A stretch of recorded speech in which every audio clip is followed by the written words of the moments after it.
When did you first meet Mohamed Muqtar? I met him on my visits. He was just kind of like one of the main point recruiting people on campus. I remember him being very likable, very funny, very personable. How did your relationship with him, I guess, evolve? It was also another open secret that he hung out with a ton of student athletes outside of work hours.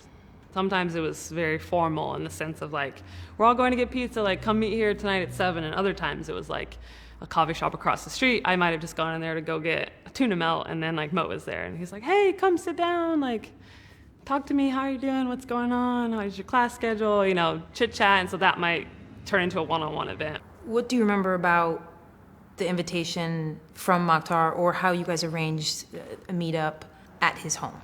I remember just inviting me like, oh, do you want to see my place? And I was like, sure. Again, thinking it was the safe place that I could go to. And then what happened? I went to the restroom. When I was pulling my pants up, he like opened the door, and that's when he physically assaulted me, sexually assaulted me. He fingered me with my pants down. I remember pulling my pants back up, and I remember being driven back home by him, but I don't have any other memory of like the conversation we had, or did he say anything? It's like a space that I just like buried it and kind of moved on with life. We honestly went on to still have a relationship, and we were still pretty close. He never mentioned it, or like we never acknowledged what had happened. It was just like life kind of just went on as it was. Like, yeah, nothing ever happened and just went on like normal. Did you talk to anyone? No, I didn't tell anyone. Not a single person? Not a soul.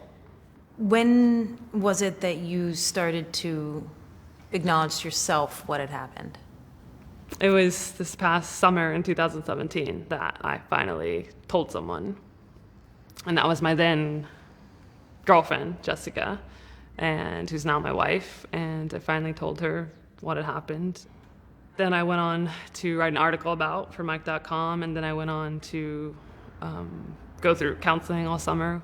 It's finally something that I've kind of stared in the face and started to deal with. What went into your decision to sue Cal?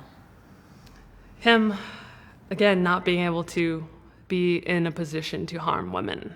That was one of the main factors, was that how can I move on with my life? And knowing that he could possibly be doing this to that young 18-year-old kid who walks on campus, who's just looking for a place to belong, who's looking for a family, who's looking for a safe space. Someone that you thought you could trust would violate that, and that would take advantage of you.